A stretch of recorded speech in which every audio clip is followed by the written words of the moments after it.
الكريم أما بعد فأعوذ بالله من الشيطان الرجيم بسم الله الرحمن الرحيم وأمر أهلك بالصلاة واصبر عليها صدق الله العظيم যাবতীয় উপাসনা আরাধনা সম্পূর্ণ এবং সঠিক ঈশ্বরের দ্বারা প্রতিষ্ঠিত হোক যিনি মহিয়ান করিয়ান সর্বশক্তিমান অনন্ত অসীম সহায়তা ভক্তি ও ভালোবাসার সহিত করে তার প্রশংসা আনন্দ হোসানা সকলে আপনার হৃদয় নিম্নান মনের সবটুকু ভালোবাসাকে উদার করে দিয়ে সিংহ শব্দের মতো গর্জন করে আকাশ বাতাসকে প্রকম্পিত করে মন প্রাণ বুক মুখ একসাথে করে দেহের সবটুকু শক্তি বাড়ার মাঝ বরাবর এনে চিৎকার করে করবো কালিমা দুষ্কর আলহামদুলিল্লাহ।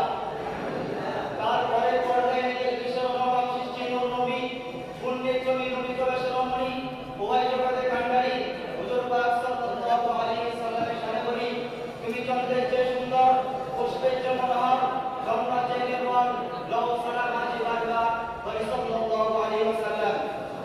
ভালোকর্মান্তিয় পবিত্র শক্তি ও সম্মানের সভাপতি সাহেব মহানান্দ বিচার কর্মচারক মণ্ডলী জ্ঞানী গুণী মোলামায়ে কেরামগণ বেচারা সম্মুখে বসে থাকা জ্ঞান পিপাসু শ্রোতা মণ্ডলী সকলকে জানাই আন্তরিক সালাম ও অভিনন্দন।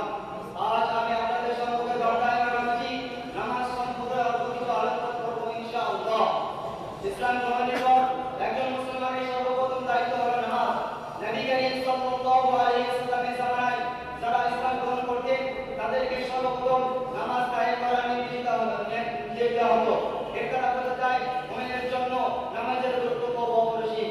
আল্লাহ রাব্বুল আলামিন কোরআন কারিমে সূরা আল-বাকারা 132 নম্বর আয়াতের মধ্যে বলেন ওয়াকুল আহলাকা বিসসালাতি ওয়াসবির আলাইহা, অর্থাৎ তুমি তোমার নিকটবর্তী যারা আছে তাদেরকে নামাজের জন্য বলো এবং এর অবরোধ থাকো।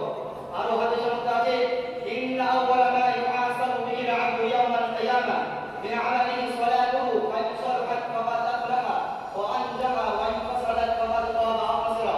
অর্থাৎ কিয়ামতের দিন বান্দার সর্বপ্রথম যে জিনিসের হিসাব নেওয়া হবে সেটা হলো নামাজ। যদি নামাজের হিসাব সঠিক থাকে তাহলে সে সফল হবে, আর যদি নামাজের হিসাব সঠিক না হয় তাহলে সে ক্ষতিগ্রস্ত ধ্বংস হবে।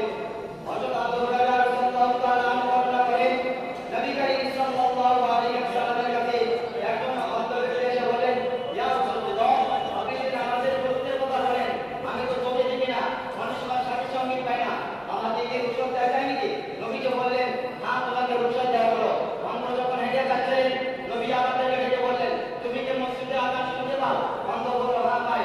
নবীজি বললেন আযানের জবাব দেবে, মসজিদে এসে জামাতে নামাজ পড়বে। কেউ যদি একজন অন্ধ ব্যক্তিকে নামাজ থেকে রুশক দেওয়া হয় নাই, মসজিদের আযান শোনার পর যদি ঘরে বসে নামাজ আদায় করা হয় তো নামাজের হক আদায় হবে না। হুজুর পাক সাল্লাল্লাহু আলাইহি ওয়াসাল্লাম আরো বললেন যে ব্যক্তি ঘরে বসে নামাজ আদায় করে আমার ইচ্ছা হয় আগুন দিয়ে ঘর থেকে জ্বালিয়ে দিই। হুজুর পাক সাল্লাল্লাহু আলাইহি ওয়াসাল্লাম আরো বললেন ওই ঘরে যদি মেয়ে লোক আর বাচ্চা না থাকতো আগুন দিয়ে ঘর থেকে জ্বালিয়ে দিতাম। হাদিসের মধ্যে আছে মান তারাকা সালাতান মুতাআম্মিদান ফাকাদ কাফারা, যে ব্যক্তি ইচ্ছা করে নামাজ ছেড়ে দিল সে কাফিরের মতো কাজ করলো। এই জন্য নামাজ আদায় করা বাধ্যতামূলক প্রত্যেকটা মুসলমানের জন্য। আল্লাহ রাব্বুল আলামিন কোরআন কারীমে আমাদের বলেন قد أفلح المؤمنون الذين هم في صلاتهم خاشعون, ওই সমস্ত নেতাগণ সফলকাম যারা বিনয় ও নম্রতার সাথে নামাজ আদায় করে। আল্লাহ রাব্বুল আলামিন আরো কোরআন কারীমের মধ্যে বলেন মা সালাকাকুম ফি সাকার ক্বালু লাম নাকু মিনাল মুসাল্লিন, জাহান্নামে থেকে জিজ্ঞাসা করা হবে তোমরা কি কারণে জাহান্নামে গেছো? তারা বলবে আমরা দুনিয়ায় নামাজ আদায় করতাম না, এই জন্য জাহান্নামে আছি। বৃহস্পতি এর দ্বারা বোঝা গেল একজন ইমানের পর একজন মুমিনের জন্য ইমানের পর নামাজ সবচেয়ে গুরুত্বপূর্ণ ইবাদত। এই নামাজ ত্যাগ করে যারা করবে তারা হবে জাহান্নামী। একজন সাহাবী নবীর কাছে এসে বললেন ইয়া রাসূলুল্লাহ আইয়ু শাইইন আহাব্বু ইনদাল্লাহি ফিল ইসলাম, ইসলামের মধ্যে কোন জিনিসটা আল্লাহর কাছে সবচেয়ে বেশি প্রিয়? ক্বালা সালাতু আলাইহা, আল্লাহর কাছে সবচেয়ে বেশি প্রিয় নামাজ তার নির্দেশ সহায় করা। এই কারণে সবসময় সাহাবীরা কত কষ্ট করে নামাজ পড়েছেন। হযরত আলী